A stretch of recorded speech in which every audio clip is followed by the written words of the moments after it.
Many years ago, Holocaust victim Anne Frank once wrote, "How wonderful it is that nobody need wait a single moment before starting to improve the world." Craig Keilburger started at the age of 12. His work stretched a world away, inspired thousands of children, and thrust him into a perpetual limelight. Well, he is a child no more. Today, Craig is a young man with a mission. In fact, it's the very same mission. And here, on the shores of Lake Ontario, that mission continues to unite thousands of children oceans apart.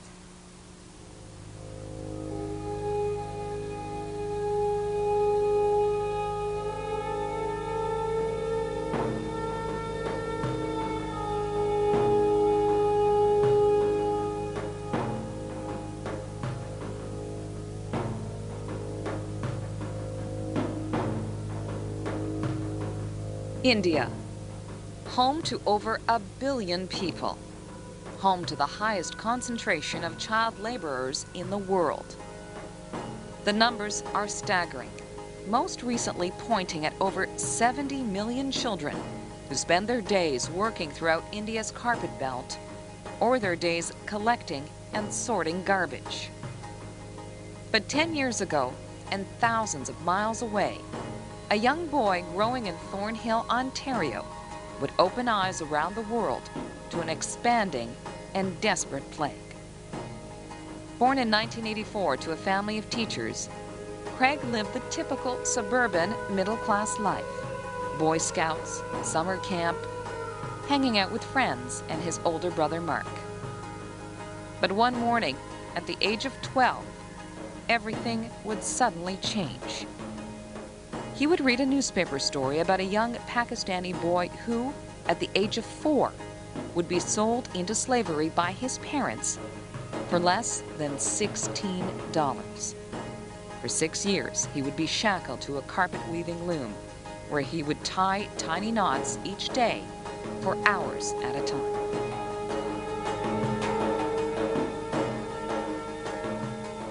It was a Wednesday morning. I still remember that. It was like any regular morning. I remember that I was thinking about the track and field tryouts were taking place. That was the big thing on my mind.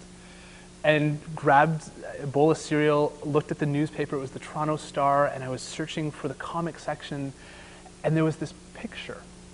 It was on the front page of this boy with a bright red vest, and his fist was clenched and was in the air. And I stopped when I saw the title, the headline, because it said, "Battle Child Labor, Boy 12." That's what caught my attention. Murdered. And I started reading the story of the life of Iqbal Masih, this young boy in Pakistan who was a former child slave, who was sold into bondage when he was 4 years old, who escaped, and he started traveling around the world and came back to Pakistan as this activist, speaking out against child labor, against child slavery, and was killed at the age of 12.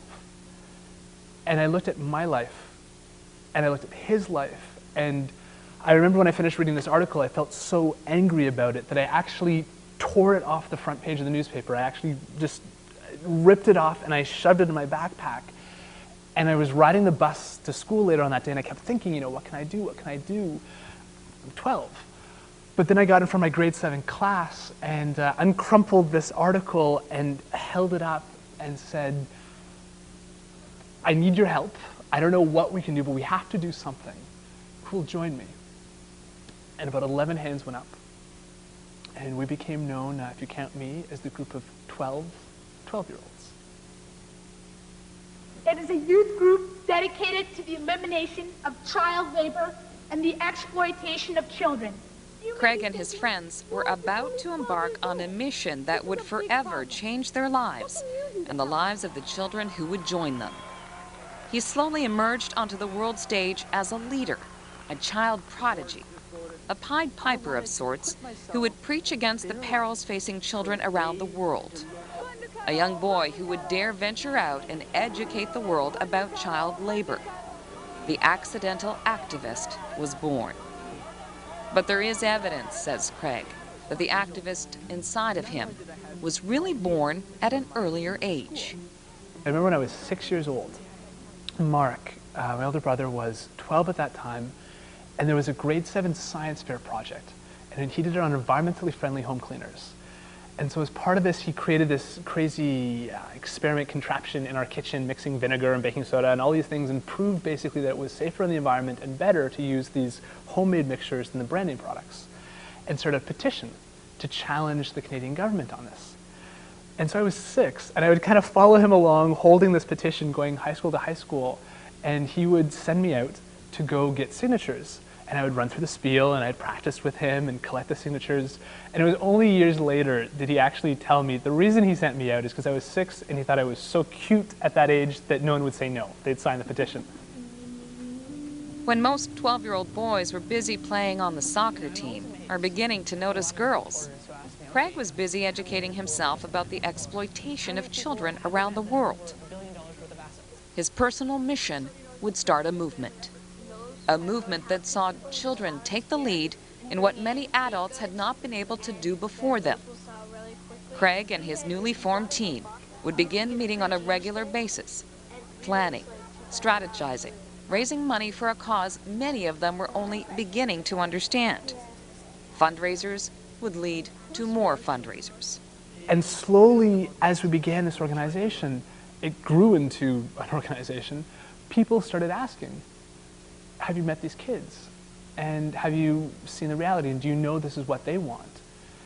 And I was saying no. And they said, well, you know, I thought to myself, maybe I should go to Asia. Maybe I should meet these children myself.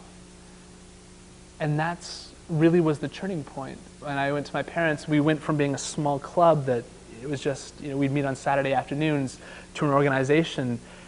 And I walked up to my mom, and I knew if I got my mom, my dad would say yes. So I walked up to my mom and I said, you know, we've been doing this human rights and anti-child labor thing for, you know, 5 months now. I want to go to Asia. I want you to let me take 2 weeks off school. At first it was 2 weeks, grew to 7 weeks. But first it was 2 weeks off school, and I want to go to India and Pakistan and Bangladesh and Thailand and Nepal, and I don't want you to come with me. I want to go by myself. And my parents, they looked at me, and they smiled, and my mom said, Craig, we love you very much, which is always a bad sign because you're not going to get what you want. She said, Craig, we love you very much, but you're 12 and you can't take the subway downtown Toronto by yourself. You can't go to Asia. And after 8 months of pleading and begging, and I raised half the money myself and contacted local organizations and found a 25-year-old chaperone who's from Bangladesh and spoke the language and put together this elaborate schedule. Finally, my parents said yes and went on that trip that changed the course of Free the Children, and it forever changed my life. I still divide my life into pre-Asia and post-Asia, meeting those kids, seeing the reality on the ground.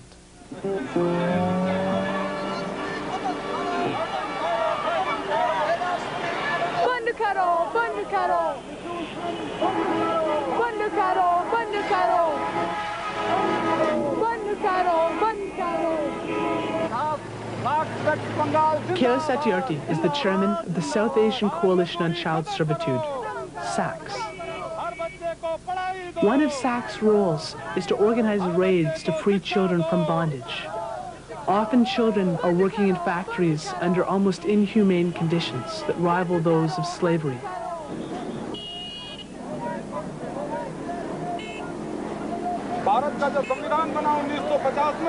We have guaranteed free and compulsory primary education for all the children up to the age of 14. We have also guaranteed that no child up to the age of 14 would be engaged in any sort of hazardous work. कहने को तुम दुनिया का सबसे बड़ा गणतंत्र हैं। 5.5 करोड़ बच्चे आज गुलामी की जिंदगी जी रहे हैं।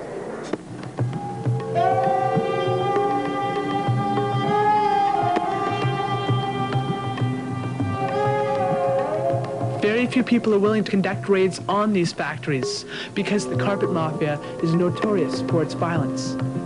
2 of Kirish's colleagues have been killed while conducting raids on factories. I was not able to attend the raid because I was white, and therefore I would draw too much attention to the crowd.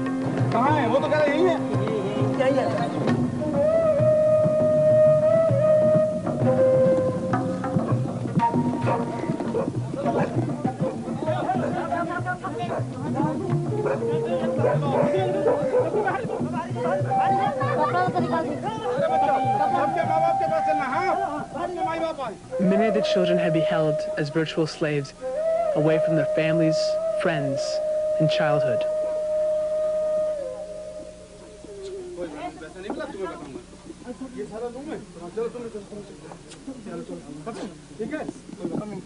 Many of the children had been given by their parents, used as collateral for loans. Others had never even received a penny for their labor. It's very unfortunate that you were not there, but it was a very successful thing. We have been able to liberate 19 children. So how many did you expect for them? Something like that. So what's the master plan now? The children have been freed and we want to reunite them with the parents. But the village is quite far away. Hopefully tomorrow we will see the reunion of the mothers and their children.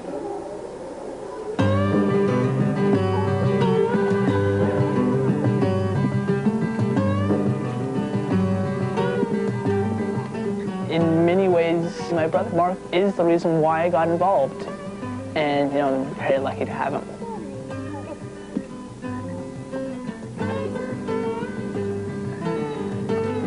And when he was younger, he was involved in environmental issues. And I still remember when I was 8 years old, going to a school with him, and he'd give me the petition, he'd explain it all to me, and I'd have to repeat what he said.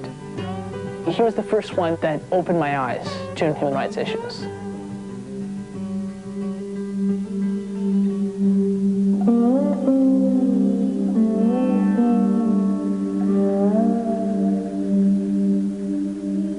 The children that Kailash rescued were going home. They seemed traumatized and anxious to be reunited with their families who they hadn't seen for 3 years. Families who had been tricked into sending their children into bondage.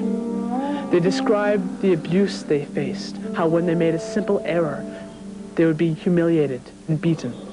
Of course, he is suffering from malnutrition, and most of these children suffer from lung diseases because of continuous inhaling of woolen dust.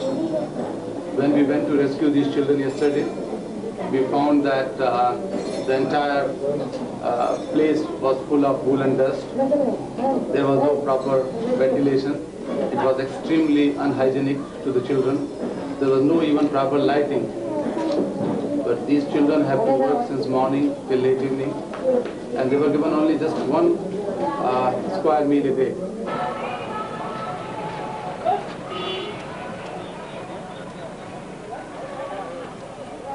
And the train ride back to the village. Some trade. That was right. The drive back to the village. We were supposed to take a train that didn't work out. Oh.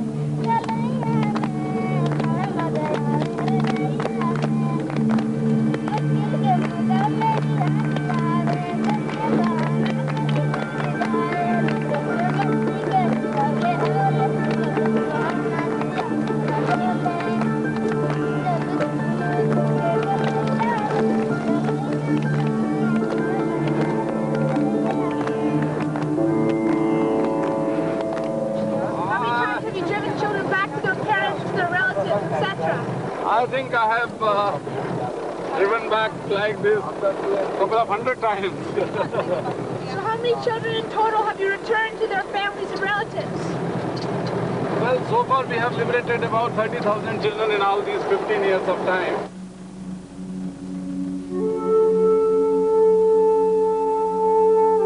By the time we arrived at Munilal's village, it was already dark.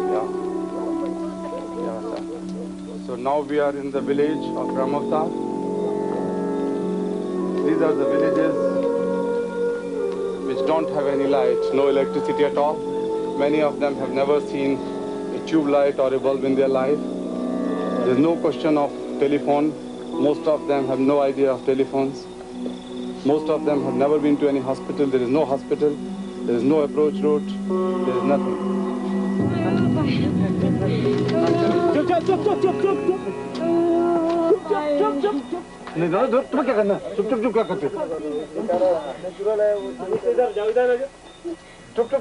Even though it was sad saying goodbye to Munilal, a new friend, I was happy to again see him with his parents and his siblings and in the embrace of his mother.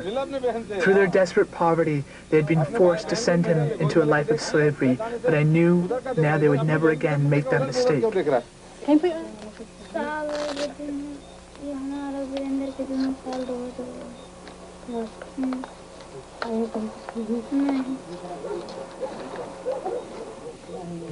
दे दो लेकिन क्या इसको भी दे दो अपने हाथ से खिला दो अपने हाथ से.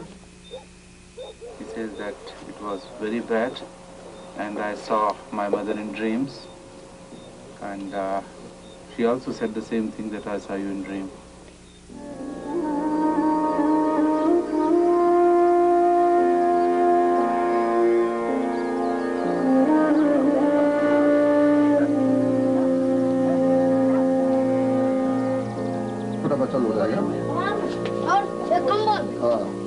एक कंबल एक चादर I wonder if any of the children that we dropped off a couple days ago have arrived here yet. After they've met their families again, the rescued bonded laborers come here for up to 6 months of vocational training and psychological counseling. The training gives them a chance at a future.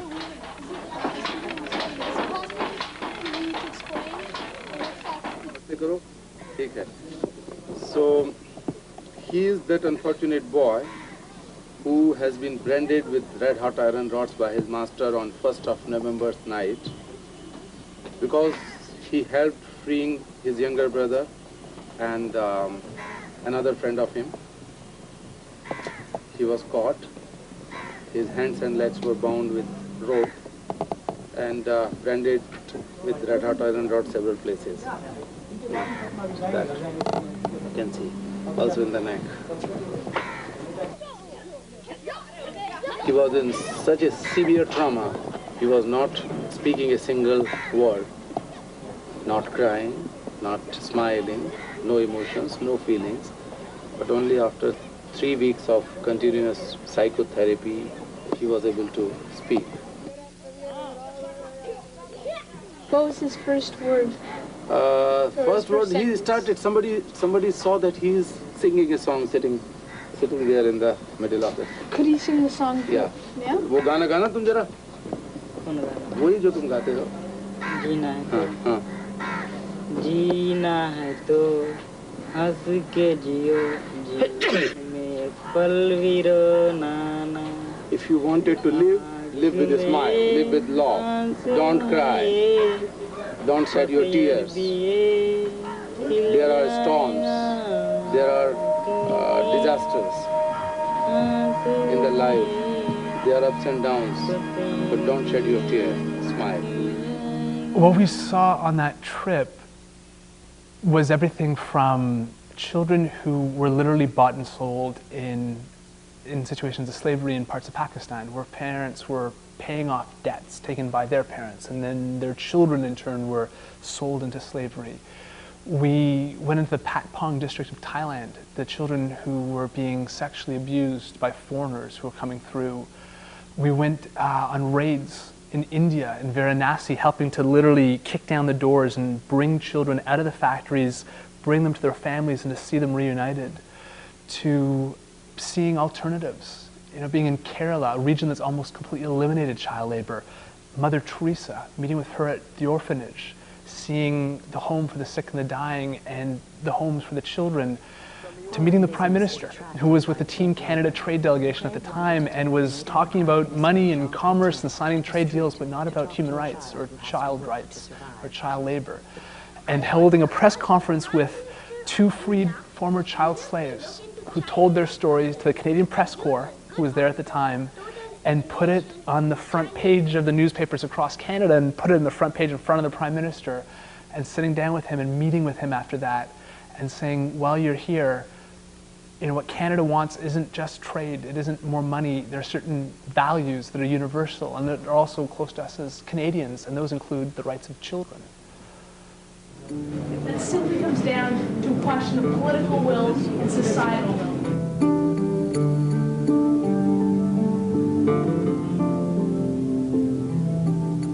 It's crossed the line. cutting a meter of sugar cane, they receive only 1 cent. So hopefully, eventually, in the world, we'll see children who do not work. But at this point, they have to work to help their family, in many cases, survive. Child labor and child abuse cannot be tolerated. If it's crossed that line, if it's become exploitation, and if it's become abuse, it must be stopped. In 1990, leaders from around the world gathered together, and they drew up the United Nations Convention on the Rights of the Child, which lists the most basic rights of children, including the right to an education, the right to be protected from abuse and exploitation, the right to be treated with dignity. 7 years have passed, and yet this child abuse still continues. These children have little faith in politicians, in fancy laws and conventions drawn up on their behalf. As children, we simply do not want to be the passive recipients of kindness. You know, sometimes with media, I do get a bit frustrated, and sometimes I would just like to kind of go off and do my own thing and just meet the kids. So then, have any of their friends ever been seriously hurt by the police or even killed?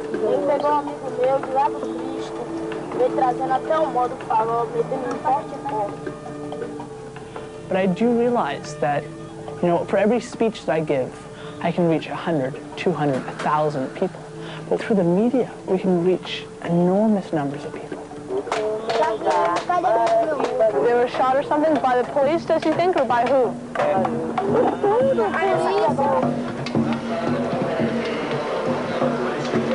The first concrete result we had was working with the law that you mentioned. Turismo sexual. Sex tourism. This law was passed in Canada and 11 other countries. But here in Italy, this law does not exist. And when I met with various senators, this is one of the points that I wanted to bring up, to try to bring it here also. What did the Italian senators have to say? They will definitely look into it. And I hope that means that when they look into it, they will definitely ensure that it comes to be.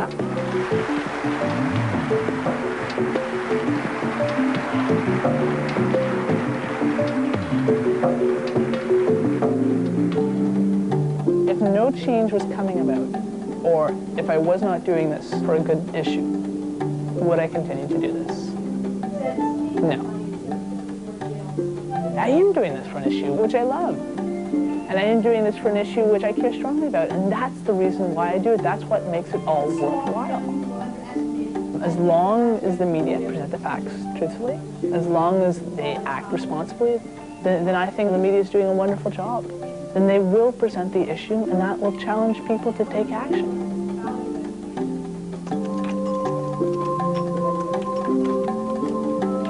How much are you paid per day on average working here?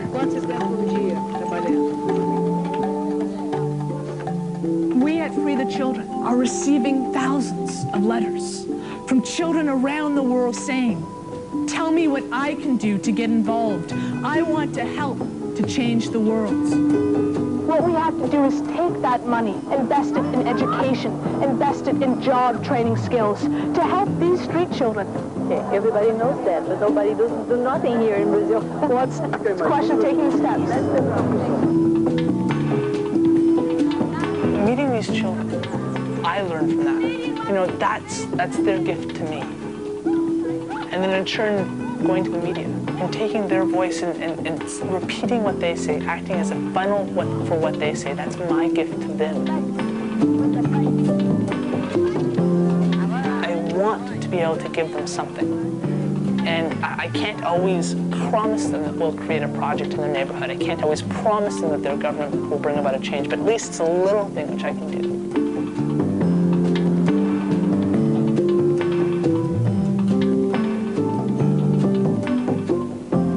Your Holiness, over the past 2 years, I've had the opportunity to meet children who work in exploitative and abusive conditions.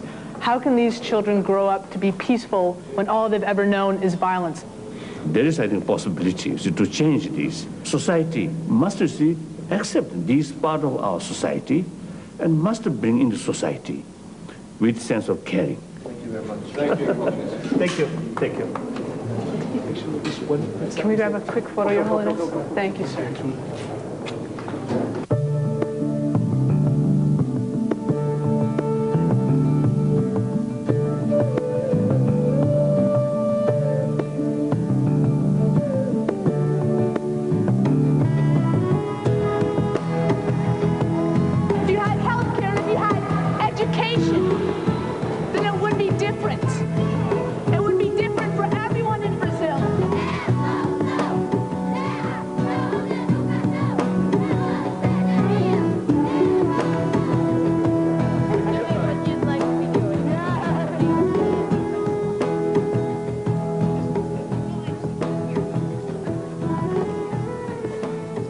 I stepped off the plane after that trip from Asia, everything changed. At that point, there was press at the doors. We had hundreds of people who had gathered to greet us, who heard about our story. Kids came, Boy Scout groups, parents brought their kids out of school.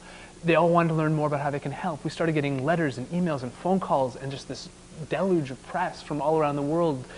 Chapters started in Japan, in Germany. We had groups spring up in Australia. We started helping to support projects we've now in 45 countries around the world, but requests for aid from kids in parts of Africa who heard about our activities and asked if they can get involved.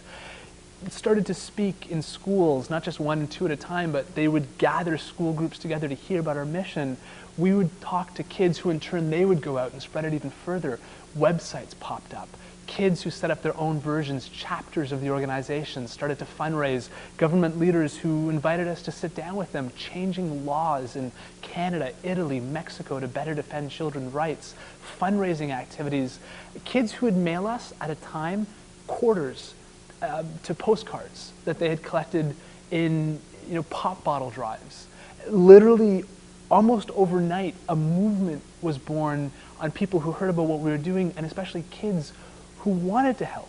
They knew that there was poverty and suffering, and they knew this existed in the world, but for the first time, they saw that as kids, they didn't have to wait until they were adults. They could do something right now. We're the first generation that grew up with the internet. I can't remember the Berlin Wall falling. I don't remember a world beyond chat rooms or CNN and 24-hour connection. Kids today know they're part of a global world. They're global citizens, and with that comes a certain responsibility. Kids want to help. And I think parents have a choice, because they can either keep treating young people the way they have in the past and telling them they're too young to make a difference and to close their eyes. And if you can't close their eyes, they'll close their hearts to the suffering of others because they see it anyways. Or you can tell young people to open their eyes, to open their hearts, to care, to act, and more than just act, to be empowered by acting. Kids want to get involved. It's a choice of schools, it's a choice of parents, it's a choice of media and educators, whether they're ready to respond to this idea that kids should be seen and heard. My life was compared to the lives of these children. When public life returns, who is the young man behind the mission, and what makes him tick?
It's a typical Tuesday afternoon.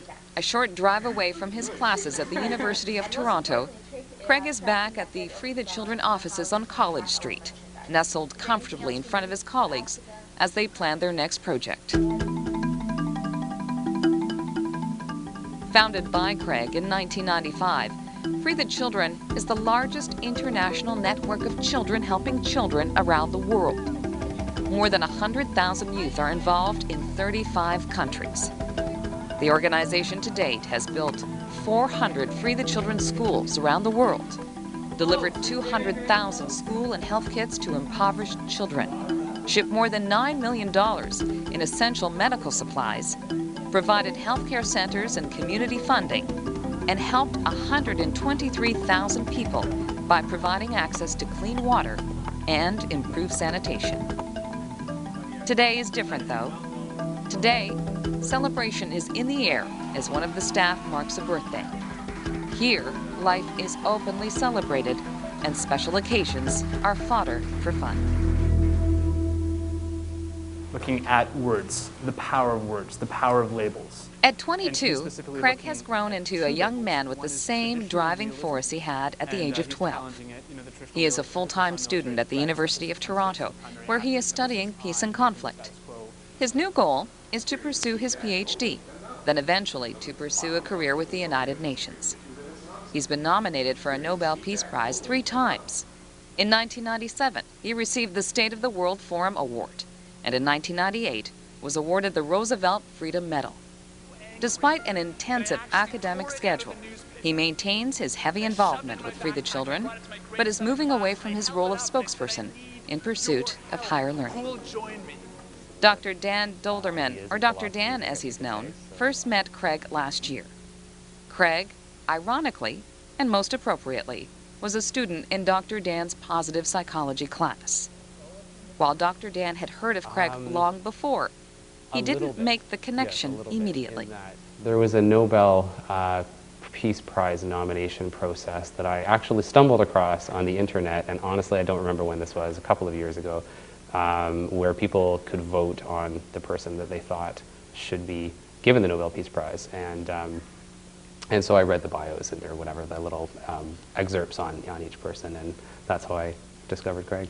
As the days went on at the University of Toronto campus, Dr. Dan began to realize who Craig was. Craig didn't say that much in class, which was kind of interesting given his background, but he, I guess he chose his questions carefully. He probably said 5 or 6 things the entire semester, which were excellent questions, and I would say elevated the conversation we were having in class. But as a result, I mean, he wasn't a, he certainly wasn't a dominating personality in the class or anything like that. So it was a while before I became more and more aware of him and started to understand who he was. Thank you for the great honor. First impressions for Dr. Dan were quick and positive. It didn't take long for the professor to realize the confident, flamboyant speaker was prone to reflective thought, choosing to observe and weigh in before contributing thoughts and asking questions. Completely sincere. Yeah, he's completely sincere and passionate. And I don't have the words, but Craig is a very intense individual, and he pursues his studies the same way. So I mean, he would have, and somehow with the schedule that he has, he would have done the readings. He would have thought, you know, about the, at least certainly the superficial level of the conversations we were having in class, and then he would have gone very deep and thought about amazing extensions of the kinds of things that we were thinking about. And that's what he would generally bring up in class. And it would be every 2 or 3 weeks, he would just sort of raise his hand, ask a question, and it would be amazing. It would be an amazing question. We reserved the Hart House Library. You guys want to hang out? Yeah. To the quiet observer, Craig is popular, well-spoken, a genteel man. His impact on others becomes quickly evident. What kind of impact does he have on people around him, including you? Craig's inspiring. What else can you say? He's an inspiring individual. Craig embodies qualities that I think make people better people. And so when you see someone, especially someone that's a few years younger than I am, living the life that he lives with the intensity and passion and caring that he has, it's inspirational. It shows you what's possible. Not to elevate Craig on some sort of unattainable pedestal, and in fact I'm trying to do the opposite, because it's not that he, I don't think, belongs on a pedestal. Craig, I don't know how to say this the right way, but Craig doesn't have qualities that are out of reach of the average person, right? I think he embodies qualities that are within all of our grasp, and so he shows everybody how caring they could be if they only sort of tapped into that caring, and how dedicated they could be if they only tapped into their sources of commitment and the things that drive them and that they're passionate about. But really, says Dr. Dan, the ability to lead people is to show them the road to their own potential. is that not true of most people that we would think are great? You know, when you look at some of the truly, well, great figures of the past, and you think about who they were, many of them come from fairly humble backgrounds. Many of them are very normal individuals. Maybe they were thrust into extraordinary circumstances, like Terry Fox leaps to mind, because, you know, Terry Fox is on people's minds right around now this year, or at this time of the year. But he was just a normal person thrust into extraordinary circumstances, rose above those circumstances, and inspired millions of people, right? So Craig is a normal individual with a normal background, who at some point started thinking maybe a little differently, or acting maybe a little differently, and it snowballed into the life that he leads now. And I think it shows people what they can do with their lives over time. It was so interesting seeing him be so passionate about a subject. And, you know, regular household, grade 7 students, he was somebody who was just a, you know, a regular kid and 12 years old. And then when, I remember very distinctly when he read the article, and I never actually quite seen him mad before, and he was visibly upset about what was happening and about the situation and about not knowing about the situation. So it was in one end, it was very just fascinating to see him become so passionate about a subject, which was great. And then it was also really curious to see what he would do with it. So we've got some Free the Children brochures, which I asked you for, and Leaders Today brochures as well. Okay. Kim Pluess first learned about Free the Children herself at the age of 12. At 19, she is one of the organization's key players. As program facilitator for Volunteer Now, an arm of Free the Children, her role is to educate children around the world about the importance of volunteering for a social cause. Tonight, she is preparing for a presentation she'll make at a school in Connecticut about Free the Children and how the children there can join the movement. Craig is an amazing friend. He is someone that is one of the only people in my life that challenges me on my thoughts and ideas. But beyond that, he would be the reason as to why I am where I am today. It was by one simple choice that he decided to start Free the Children. But it's the movement that happened since then that has just swept millions of people up, and one of them was me. And I think all the time, if I didn't have Free the Children, where would I be right now? Would I be like my peers in Oakville? And that happened because of him, because of the dedication and the passion he had to help stop child labor, and then from there to encourage youth empowerment. And the opportunities that he himself, but Free the Children as well, has been able to give me by being able to work here now and be able to offer that same programming to more youth has literally been the thing in my life that has changed it and become an amazing, positive role that has made my life something that I love living. Everyone says things like kids shouldn't be taken seriously for a lot of the issues he stands up for. And he just kind of risen above that and said, like, youth aren't people who can just be cast away and said, no, you're too young, or wait till you're older. They have to be involved however old they are. And when you hear people say that children really can't make a difference, what do you think?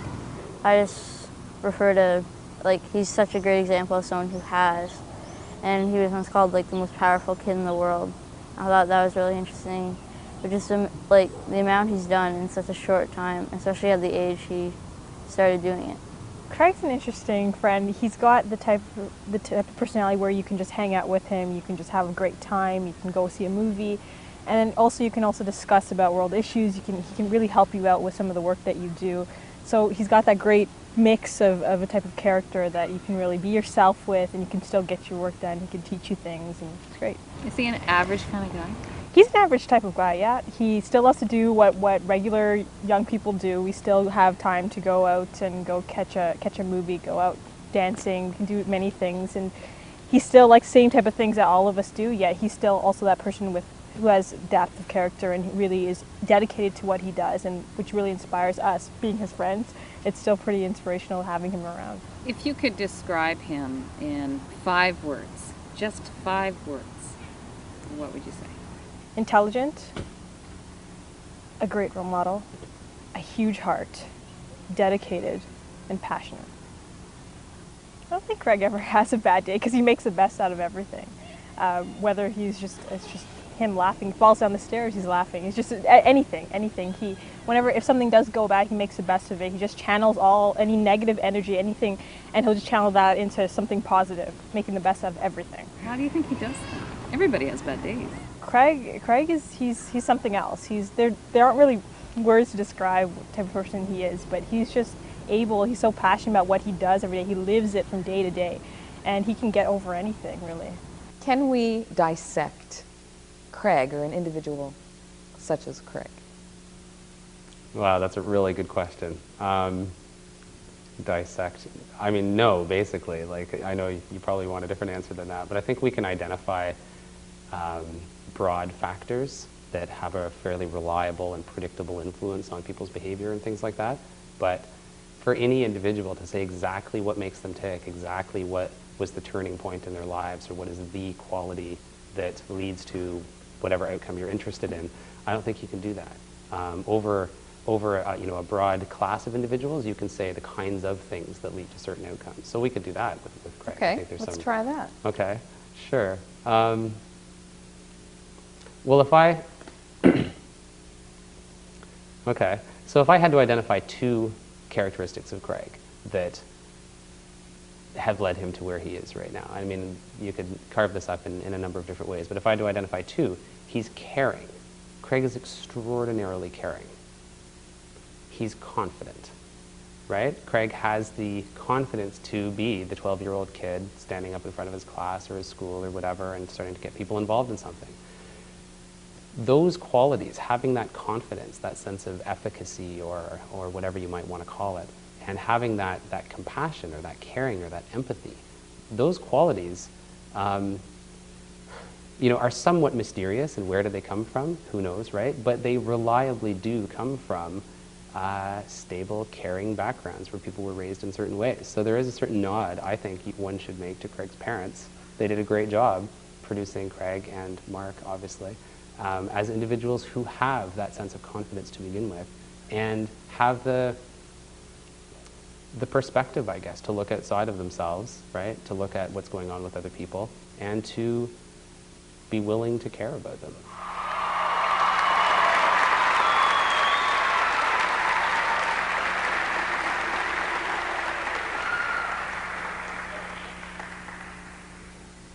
Thank you.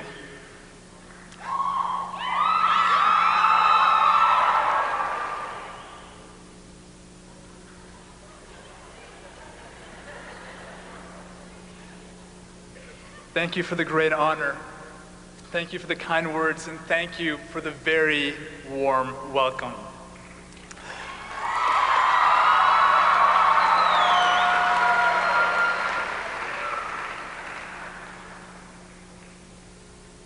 We who have a voice must be the voice for the voiceless. Those are the words of Archbishop Romero, spoken 2 days before he was assassinated for working on behalf of the poor of Latin America. And his call to action was brought to mind when I read tonight's reading from Proverbs, the scripture that we heard a little bit earlier. Speak up for people who cannot speak for themselves. Protect the rights of all who are helpless. Speak for them and be a righteous judge. Protect the rights of the poor and the needy. The International Peace Award carries with it a similar challenge.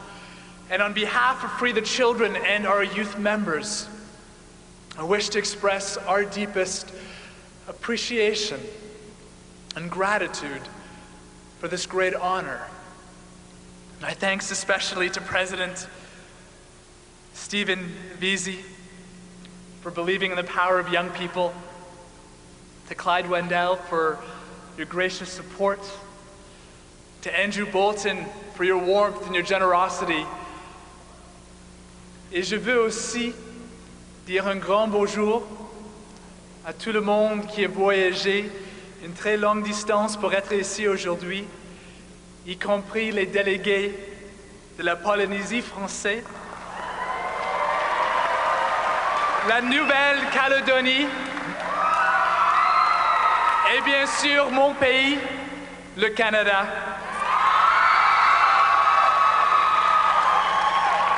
It is an honor to receive this commendation from an organization with such a long and acclaimed history as champions for international peace and social justice around the world.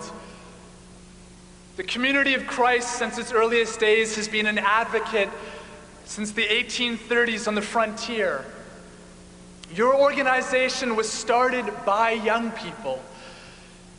Joseph Smith Jr. was only 14 years old when he experienced his first vision, only 24 years old when he helped to found this church.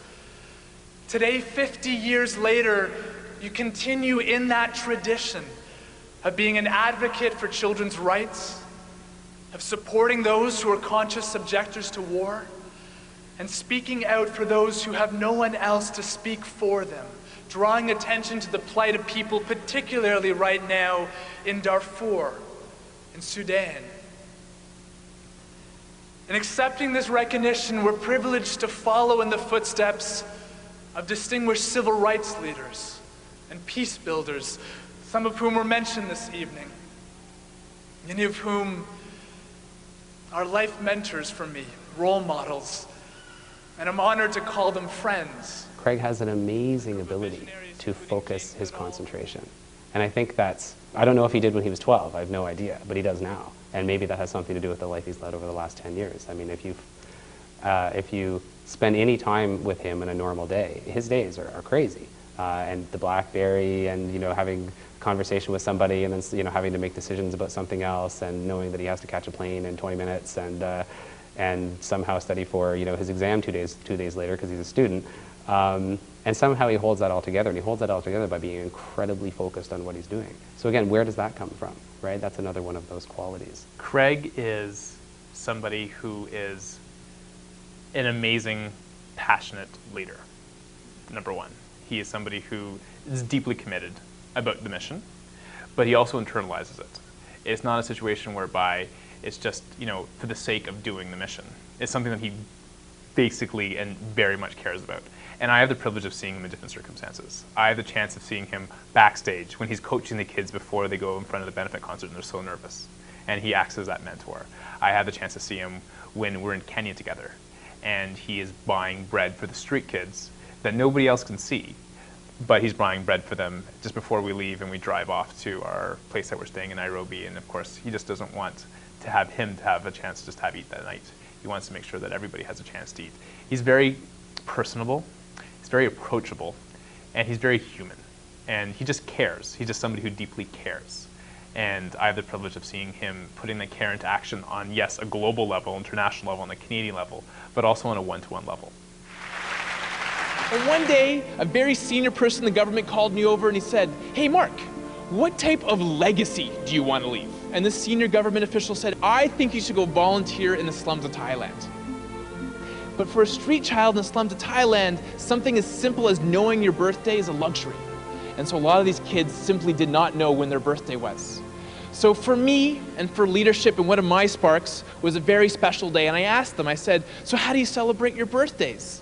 And the people at the center and the street kids told me, "We choose one day as all our birthdays, and we have one big birthday party." We've heard about a lot of the world's problems, and sometimes, ladies and gentlemen, we need to put these into perspective. Because we see these things, and sometimes we feel overwhelmed, and we might be all geared up and ready to go, but once we leave this collective hub of intellectual ideas, what happens? Well, we want to tell you, if you remember nothing else after these next 3 days, that change is possible. That's how it starts. It starts with a single commitment, a single promise, sometimes a single spark. That's why we're up here today. I think that the challenge facing our generation is the most ambitious and the most urgent in human history. Because for the first time ever, we have the means, we have the ability to end absolute poverty within our lifetime.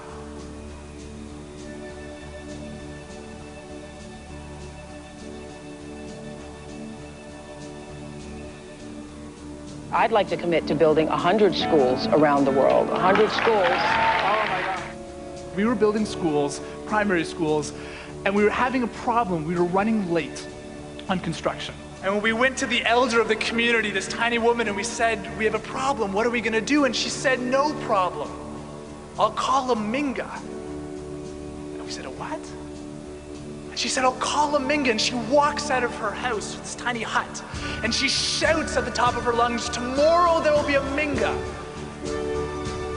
No idea what was taking place. But the next day, hundreds of people started pouring in from all the neighboring villages. You had men who left their fields and harvest season, and women with babies strapped to their back, and children who'd never go to the school because it was too far for them to walk every day. They just came out in the hundreds. They asked for nothing in return, no payment.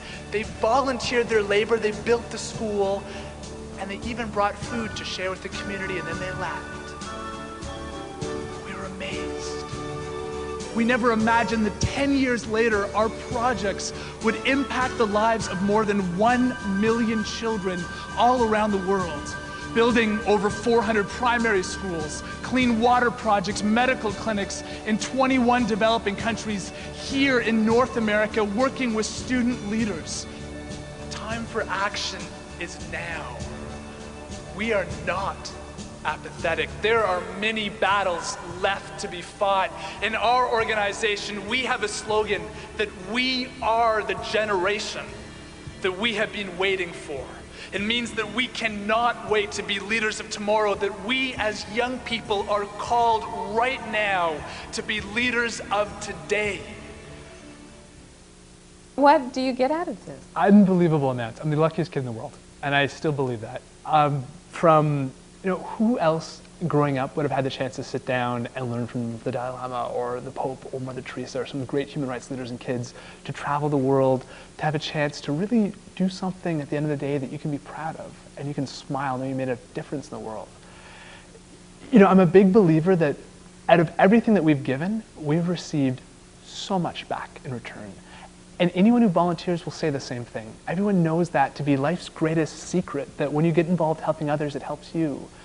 There's a book that we wrote called Me to We, Turning Self-Help on its Head, and the whole message is how helping others helps you. And I look back in my life, and I think, for example, how I have an older brother who's 6 years older. When I was 12, he already moved out of the house by that point. That's what brought us together, brought our family together in many cases, was by getting involved in doing Free the Children. Mark and I traveling together through parts of Africa. He taught me how to drive in Kenya when I was 14 years old, or we were backpacking India, talking about what we wanted to do when we were older. Or the fact that our parents are still involved as volunteers, helping out in the organization. Or, life opportunities. I'm here at the University of Toronto studying peace and conflict studies. What I hear in my class makes sense because I've actually seen it on the ground. In so many ways, when you do get involved, it builds stronger families. The statistics that we see about health, about living a longer life, a higher quality of life. I can't help but doing a plug for people who are listening. Get involved, volunteer. It's one of the greatest things in the world. I'm a big believer that all of us in life have a calling of some sort, and it's set before us. And it can be big or small. For some, it's being a teacher. Others, it's being a great parent. For some, it's working internationally in human rights. This is what I love to do. Are you changing the world? Well, I happen to believe we all change the world. And we forget that often. Because when we act or when we fail to act, we're still changing the world. If we turn the paper and we ignore the story of that 12-year-old boy who was killed in Pakistan, we're still changing the world with that act. Or if we decide to help with one person, it does change the world.